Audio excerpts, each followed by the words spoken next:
नमस्कार। इस वीडियो में हम केदारनाथ सिंह जी की कविता पानी की प्रार्थना को पढ़ने वाले हैं। हम इस वीडियो में इस कविता की सरल और स्पष्ट व्याख्या को पढ़ेंगे। तो आइए वीडियो को शुरू करते हैं।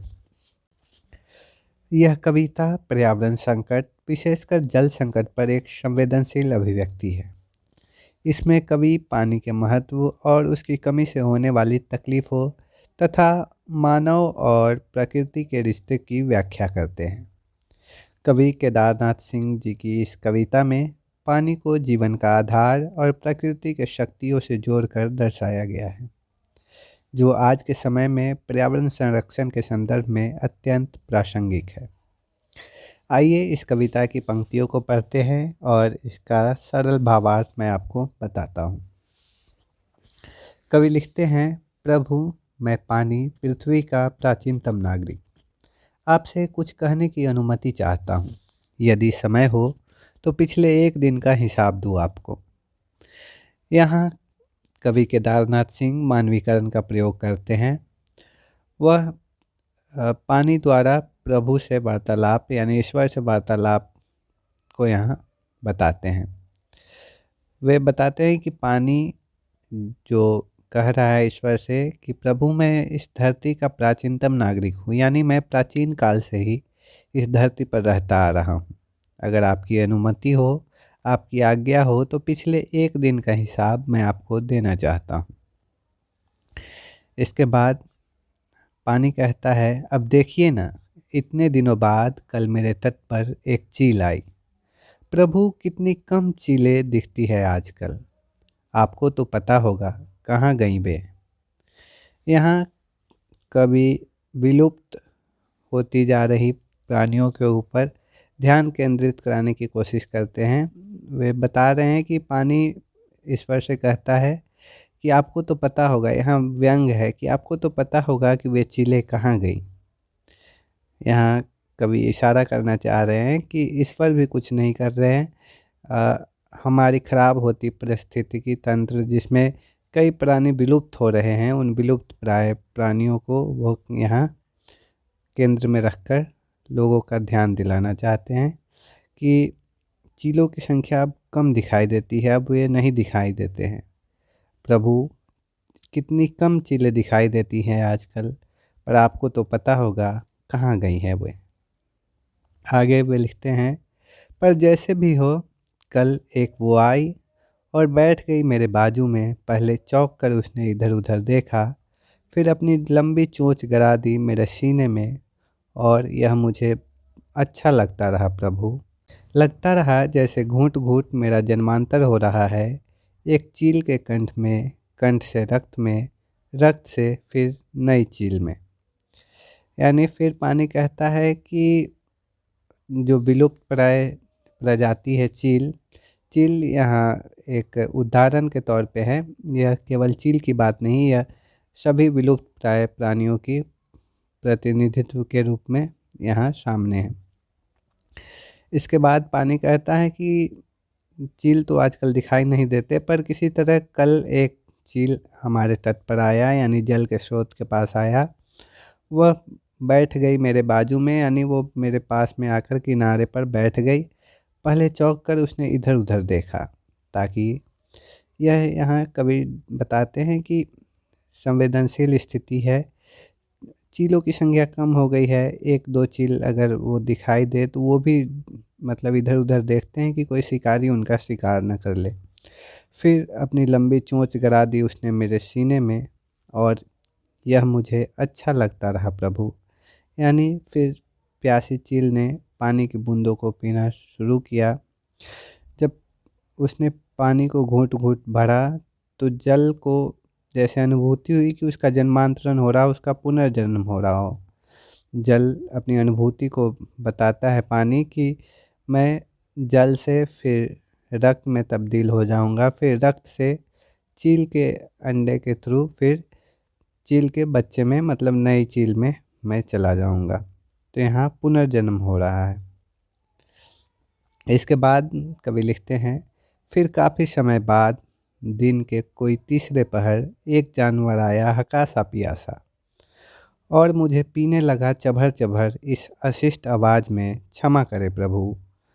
यह एक पशु के आनंद की आवाज़ थी, जिससे बेहतर कुछ नहीं था उसके जबड़ों के पास।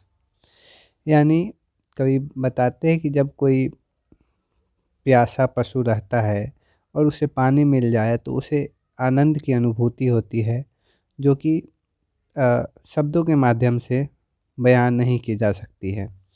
वह एक आवाज़ यहाँ बताते हैं कि जब वह प्यासा पशु पानी पीने लगता है तो चभर चभर की आवाज़ आती है। यह आनंद की अनुभूति है जो प्यासे को पानी के मिलने के बाद होती है। इसके बाद कवि लिखते हैं, बीच बहुत से चिड़ई चुरुंग मानुष अमानुष सब गुजरते रहे मेरे पास से होकर, बल्कि एक बार तो ऐसा लगा कि सूरज के सातों घोड़े उतर आए हैं मेरे करीब प्यास से बेहाल, पर असल में जो आया वह एक चरवाहा था।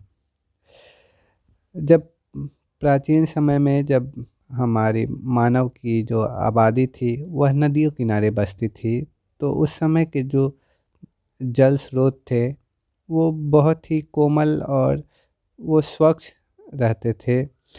आज की तरह इतने गंदे नहीं होते थे। तो वहाँ पशु पक्षी नदियों में जल पीने आते थे। मानुष और पशु सभी जीव जंतु वहाँ पे पानी पीने आते थे। इस अनुभूति को पानी ईश्वर से व्यक्त करते हुए कहता है कि मानो सूरज के सातों घोड़े उतरकर हमारे पास आ गए हैं। इतना चहल पहल जल स्रोतों के किनारे होता था पशु पक्षियों का, जीव जंतुओं का। लेकिन बाद में वह कहता है कि पर असल में जो आया वह एक चरवाहा था। अब कैसे बताऊं प्रभु, क्योंकि आपको तो प्यास कभी लगती नहीं कि वह कितना प्यासा था। फिर ऐसा हुआ कि उसने हड़बड़ी में मुझे चुल्लू भर उठाया और क्या जाने क्या उसे दिख गया मेरे भीतर कि हिल उठा वह और पूरा का पूरा मैं गिर पड़ा नीचे। शर्मिंदा हूँ प्रभु और इस घटना पर हिल रहा हूँ अब तक। पानी कहता है कि असल में मेरे पास एक चरवाहा आया, वह बहुत प्यासा था। अब मैं आप यहाँ कभी व्यंग्यात्मक रूप से कहते हैं कि अब मैं आपको कैसे बताऊं कि प्यास क्या चीज़ होती है। आपको तो कभी प्यास लगती नहीं। प्यास की अनुभूति वही जाने जो प्यासा हो। तो पानी कहता है कि वह इतना प्यासा था कि उसने हड़बड़ी में एक चुल्लू भर मुझे उठाया अपने हाथों में। फिर पता नहीं उसे क्या दिख गया मेरे अंदर कि वह मुझे गिरा देता है, यानी पानी गिर पड़ता है नीचे।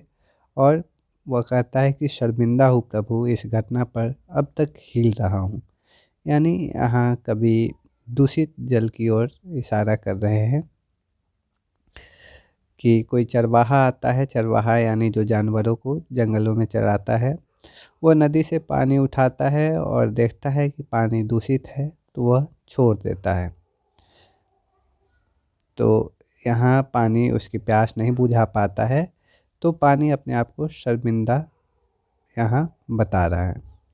फिर उसके बाद वह लिखता है, पर कोई करे भी तो क्या, समय ही कुछ ऐसा है कि पानी नदी में हो या किसी के चेहरे पर झांक कर देखो तो तल में कचरा कहीं दिख ही जाता है। यानी यहाँ पानी ईश्वर से कहता है कि प्रभु अब कोई करे भी तो क्या, समय ही कुछ ऐसा आ गया है कि पानी इतना दूषित हो गया है कि वह कहीं नदी में हो या किसी के चेहरे पर, उसमें अगर झांक कर देखो तो उसके तल में यानी उसके नीचे कहीं ना कहीं कचरा दिख ही जाता है।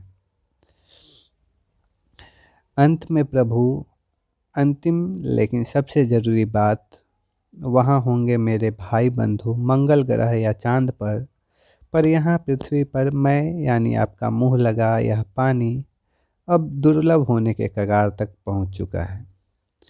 यानी यहाँ पानी ईश्वर से कहता है कि अंतिम में मैं यही कहना चाहूँगा प्रभु, सबसे ज़रूरी बात यह है कि मंगल ग्रह पर या चांद पर मेरे भाई बंधु हो सकते हैं, पर यहाँ पृथ्वी पर मैं आपका मुँह लगा यह पानी अब दुर्लभ होने की कगार पर पहुँच चुका हूँ।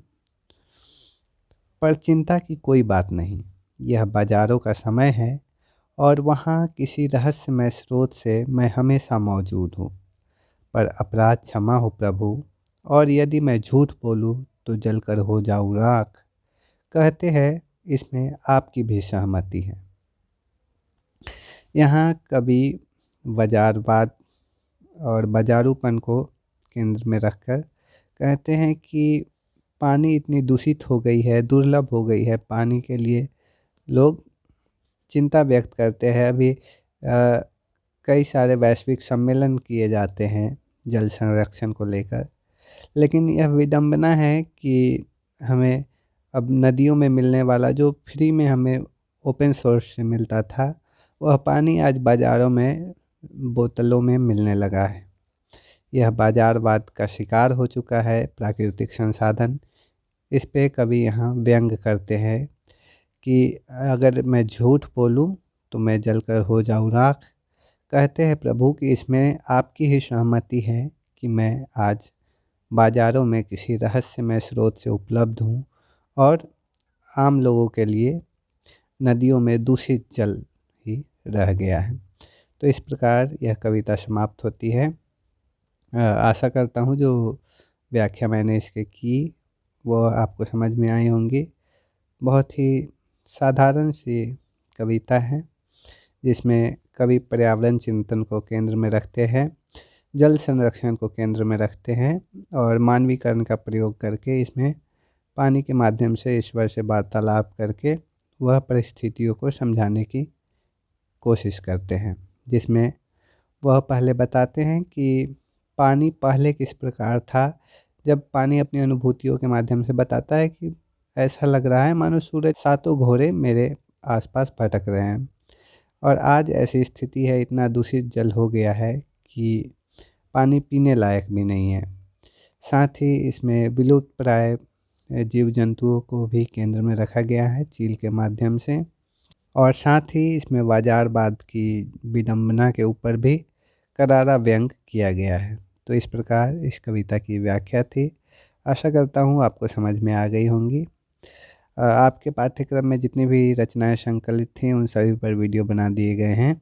यह सेकेंड लास्ट वीडियो है। इसके बाद एक गीत फरोश कविता है, उसकी वीडियो आएगी और आपका पाठ्यक्रम समाप्त हो जाएगा। इसके बाद पाश्चात्य काव्य शास्त्र की वीडियो आपको हमारे चैनल पर मिलेंगी। तो मिलते हैं अगले वीडियो में। धन्यवाद।